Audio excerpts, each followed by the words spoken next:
We move on to our next segment, and that is Women at the Forefront. And today we have a lady. She came in with her crown. She is Belynder Nabwire, who is a teacher by profession and also the founder of Pink Power of Hope. Good morning. Good morning. Welcome to Good Morning Kenya. Thank you so much. I do believe you're on the social media platform. Yeah, I Maybe am. you could start by giving us your handles. There's your camera. First on Facebook, I have a page, Bel Nabwire, and on Instagram, I go as Belynder Edison, and also my foundation, Pink Power of Hope. All right. So you can also use the hashtag Good Morning Kenya on Twitter. Our official station handle ever remains to be at KBC Channel 1. My handle is at Jain Wambui. Now, let me just start with, the fact that you are a teacher by profession and you also do pageantry on the other hand. How do your students relate? Do they even know you do this pageantry on the side? Of course they do. Yes. Because at the moment we are in an era of the internet, and we have my photos on the internet of myself on the other world. Yes. So they do know. How do they perceive that, looking at one side you're a teacher, you're teaching them in class, and then on this other side you're a beauty queen? Do they relate to you in a different way that you have noted? Yes, of course, but you have to draw a line. When it is studies, it is studies. When it is now the other social bit that is out of academics, you will just now talk to them. All right. Yeah. Now, so let's just get straight into the other side, away from academics. Yeah. And let's just start with the sachet that you're wearing, Reign Queen of the Year 2020. Tell us a bit about this particular pageantry. First of all, the pageantry is it's organized by Reign Pageant Academy. It's an institution that trains models and pageant models. So when it comes to modeling, we have different categories of modeling, sorry. We have the pageant models, we have the commercial models. So for the Reign Queen of the Year, the sash I'm wearing now, it's like a pageant model.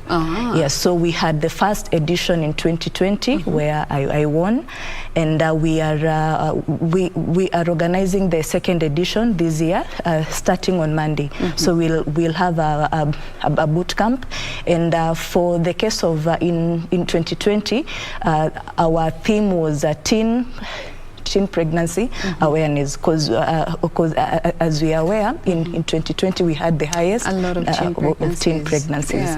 Yeah, so and this year we are shifting to something different. We are tackling mental health and in entrepreneurship in fashion. So we are not just getting models to the fashion industry just for the glam. We want to empower women to be able to make money out of something that they do as something they love or passion. All right. And maybe you could just even tell us a bit about your background when it comes to this side of the divide, away from academics. Where did this journey start from? Was it from previous experiences with different organizations, or this is just something that you recently discovered that you're passionate about when it comes to the pageantry side of the divide? Throughout my childhood, I used to enjoy watching the Miss World competitions. So, but now, with our parents in the past, they would tell you that you have to concentrate with your studies before you look at something else. Yes. So it is until I completed my my university, that is when I now decided to venture in modeling. But it is something that I've always had within me since my childhood. All right. Now, you won the first edition of this. What did that come with? Looking, because we always see these titles always come with some set of responsibilities attached to them. What was it that came with this particular title of being the Reign Queen of the Year? Now, for each pageant that you participate in, it has something that is its driving force. Yes. So, as I have said, for our case, it was teen pregnancy awareness, but also as a pageant model, you have something that you like doing, or it is it is something that you please doing, and it is like a charity to the society. Okay. So for my case, it is creating awareness on breast cancer. But as the Rain Queen of the Year, I was an ambassador to create awareness on teen pregnancy. All right. Now, that is not the only pageantry that you were part of. You are also part of the Miss Charity Kenya 2021, where you came up as the first runners-up. Tell us a bit about this one. So Miss Charity Kenya, just as the name, it is a pageant that we collect funds to be able to reach out to the society. So so for that competition, that was the main aim. So we just had the competition all from mid last year. So we were to collect funds. Then from the funds, we now had the major edition on 4th December, where I turned out as the first runners-up. All right. So that happened just last year. Yeah, December. All right. Now let's come to Pink Power of Hope. It is your organization. You are the founder. Tell us a bit about the background towards setting this organization up, and what are the major areas of focus?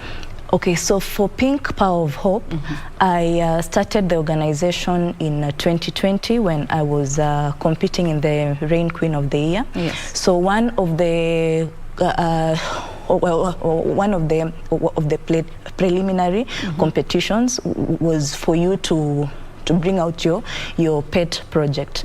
So in 2019, I was able to attend an Estee Lauder breast cancer campaign luncheon. Yes. So it is there that I took up the initiative to help create awareness of breast cancer. After I was able to hear the stories of cancer survivors, yes, like Bidanya Baraza. So I took it upon myself, if I am able to do something little from my own way, I'll be able to reach 1 or 2 people, and in that way I'll have made a positive impact to the society. So that is when I started Pink Power of Hope. Now let's talk a bit about some of these project areas that you're very passionate, that I do believe fall under Pink Power of Hope. And number one, you just mentioned, is breast cancer awareness. Looking at also your role, your professional role as a teacher, and having to share this information with the young girls from a very young age, how do you feel this also ties in when it comes to creating more awareness around breast cancer, and especially with our girls when it comes to learning about self-examination? So as a breast cancer awareness ambassador and also a high school teacher, I felt the gap that we as a society have. Right from the age of 9, we women have breasts already. So I saw the gap, and I took up the initiative. As I go to create awareness on teen pregnancy, I also touch something about breast cancer, so that this young girl, the little knowledge that she'll get, she'll be able to go out there to her village, to her society, and also tell people, this is what we have learned today. This is how you can self-examine yourself for breast cancer. And in that way, as we know, with cancer, any form of cancer, early detection can also save life. Yes, it does. And also now, looking at still that aspect of breast cancer, we always see a lot of education when it comes to sexuality and reproduction. Most parents leave that to the teachers to figure it out on how they're going to tell the girls and the boys about their sexuality and their reproductive health. Looking at this aspect of breast cancer awareness, how do you think even parents can be brought on board to help with this conversation when it comes to our children from a young age? Yeah, so I believe the same way we all took up the initiative to create awareness on HIV and AIDS as a society, from the grassroots to the churches to schools and everywhere.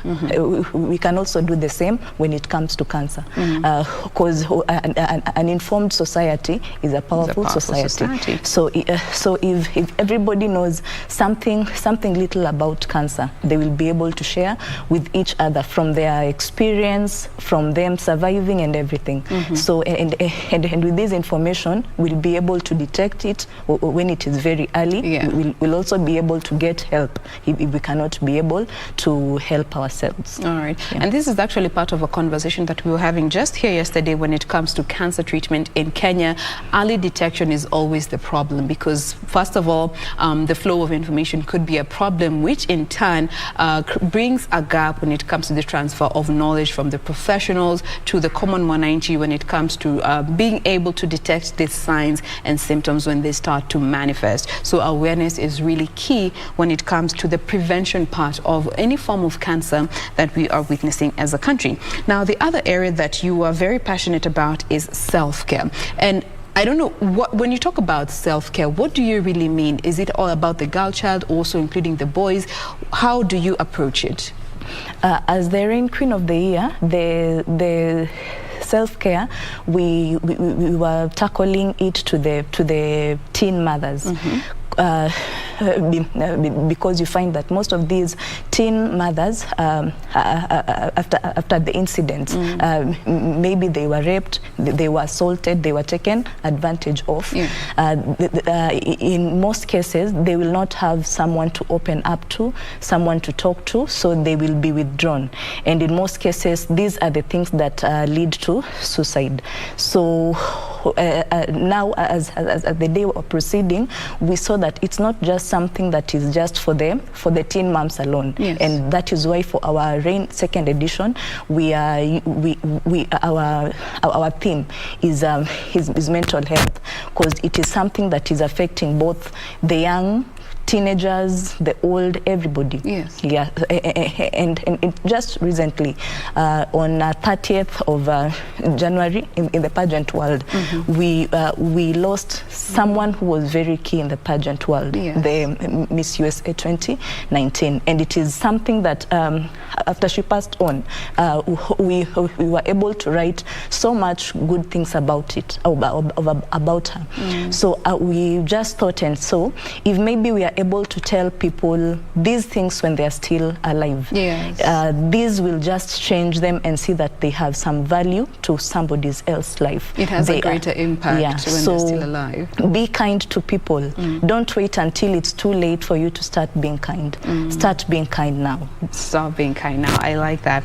Now let's come to the other aspect, and this is about education. And you know, I believe everyone at some point you've been told by your parents, education is the key to life. Yeah. It is the key to opening those doors. It is the key to success. And as an educator, you're part of the value chain. Why is it a passionate area for you? I mean, as obviously as it may seem, why is it important for you to ensure that you are emphasizing the importance of education to every space that you are able to interact in?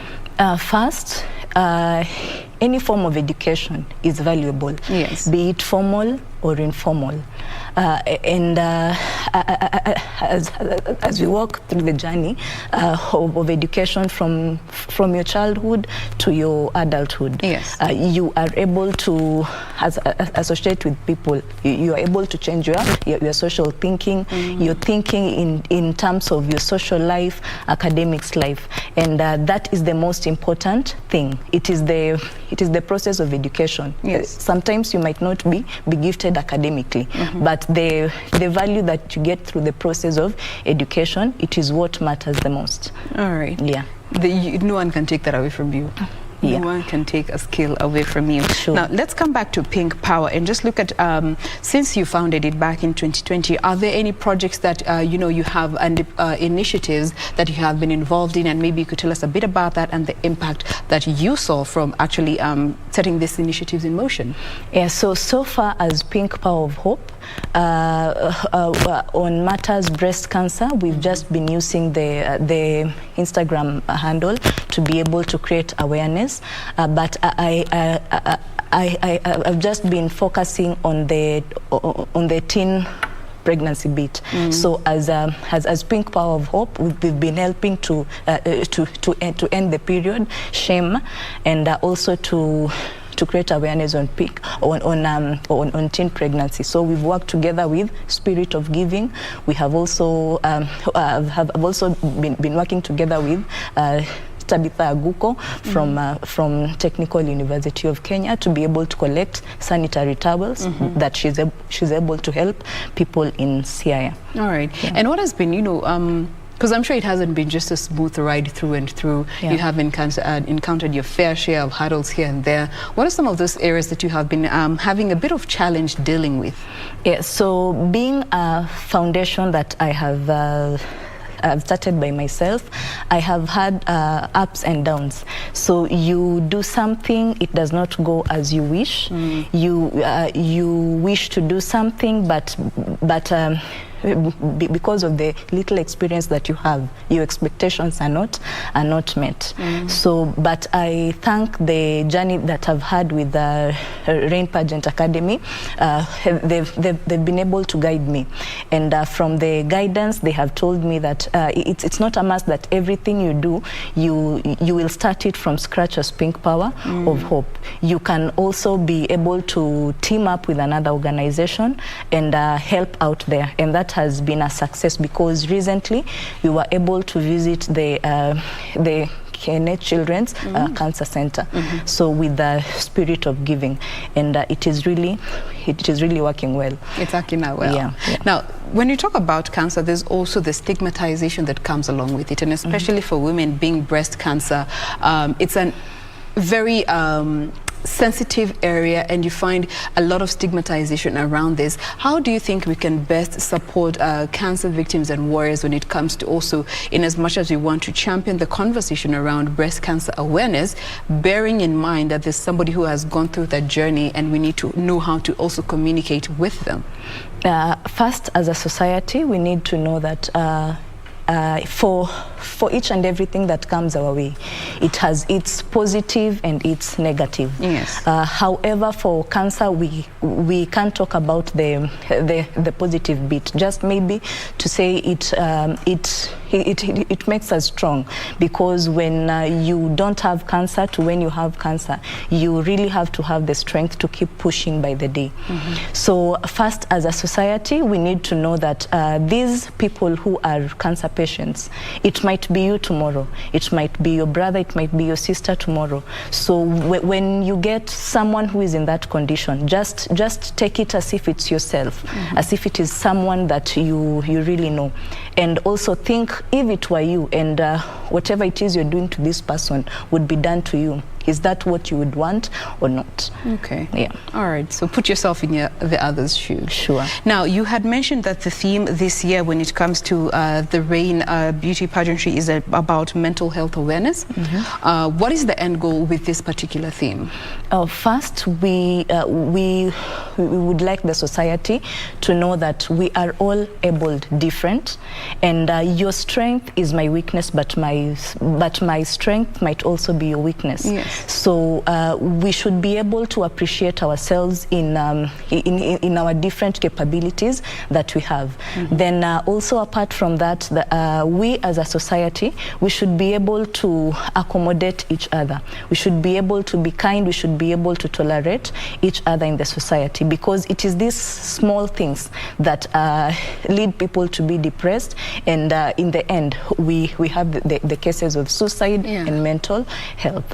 So we are looking forward to creating awareness to people to have self-care, self-love, and also for us to also have self-esteem in ourselves and self-confidence. All right. Yeah. And especially now with the kids at home for a very long holiday, some parents are already stressed out, saying, "Sasa mimi niko na hizi wiki zote na hawa watoto." There's a lot of economic pressure going on, and mental health is clearly at the center of this conversation. How can we create those safe spaces within our households to ensure that, you know, everyone who is in that particular space can feel mentally present, and they're not struggling because they feel like, hapa nikiongea, I'll not be heard, or it's going to be a whole other chaotic scene? Okay, so first with parenting, I believe it is a collective responsibility. It's not just for the teachers, it's not just for the parents alone. So if we as a society, from what we portray to our kids, it is something that is able to guide them, then we are doing the right thing to our kids. Because not 24/7 the parent will be with the child. Yes. There's a time that the child will be watching the television to get something from the television. So we as the people who are airing something on our televisions, we need to make sure that if our children are watching, they are getting something that is quality. Then if also these children are going to the church, maybe they are not being accompanied by their parents, but we have the clergy in church and other people in church. So let's make sure that in our churches also we are accommodating our kids. So it is a collective responsibility. All right. Yeah. And then also we have the teachers who, you know, when schools are in progress, teachers spend the biggest chunk of time with the kids, the biggest chunk of the day with the kids. How can teachers also be roped in when it comes to conversation around mental wellness and with kids from a very young age? Because there's also the perception that kids don't get stressed. But on the other hand, we're living in a time where we're seeing kids as young as 8 committing suicide. Sure. Yeah, so I believe it's a conversation that everybody needs to be on board. And as we teachers are being trained, let us be trained also to accommodate the changing times, because how we went to school is not the same way as how the current teenagers are going to school. So and apart from that, for the government, I believe if they also have constant training to the teachers with the changing issues in the current society, that will also help a great deal for the teachers and also for the schools themselves. If they can be able to get experts in these areas of mental health and social well-being of teachers and also the students themselves. If the schools can call these experts in school to talk to the teachers, to talk to the students, it will really help a great deal. A very great deal. Now, as we bring the conversation to a close, maybe somebody is watching us today and they have heard about Pink Power for the first time. They've heard about the drive around teen pregnancy and mental health awareness, and they want to be part of the cause, but they're not sure how to go about that. What forms of assistance do you feel are necessary towards this conversation around teen pregnancy, because it's something that still continues to be a problem, and mental health awareness, which is also in line with what Pink Power of Hope is doing? Yes, so when it comes to helping out in these courses, we have different groups that are creating initiatives to help in these initiatives. Like it was recently, I met a few gentlemen, to be precise, gentlemen who have taken up the initiative instead of having birthdays to just have fun and everything. For them, they are having birthdays for pads. So in those birthdays, the cash that you would have used to maybe buy a gift, just go and have fun and luxury and everything, that cash is brought in. It buys pads and it is able to help someone out there. So it is something that really touched my heart. Yes. Because if it is coming from the men out there, then I believe it is something that all the societies are now stepping in to be able to make a change with the period shame.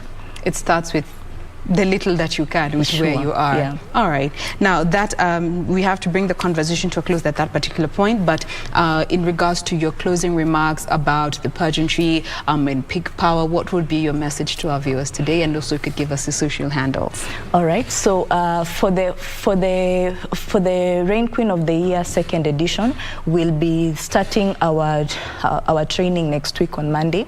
Yes. So you can just keep checking in the Rain Pageant Academy Instagram and Facebook pages for more information. Then for Pink Power of Hope, if you'd like to support us, we do sell t-shirts like the one that I'm putting on, just to be able to get funds to help teenagers who their parents are going through. They are going through breast cancer. Then also for the Miss Charity Kenya 2021, we have plans ongoing. We'll also have the second edition in December, but for now we are raising $150,000 to be able to set up an institution that will be able to employ youth, and in employing youth will be able to cut down the numbers of unemployment. All right, a beautiful cause for a fantastic cause in the country. Now, we have been speaking with Belynder Nabwire, who is a teacher by profession and also doubles as the founder of Pink Power of Hope, which is an organization that is all about creating more awareness around breast cancer, teen pregnancy, self-care, education, just to mention but a few. Remind us of social media handles once more.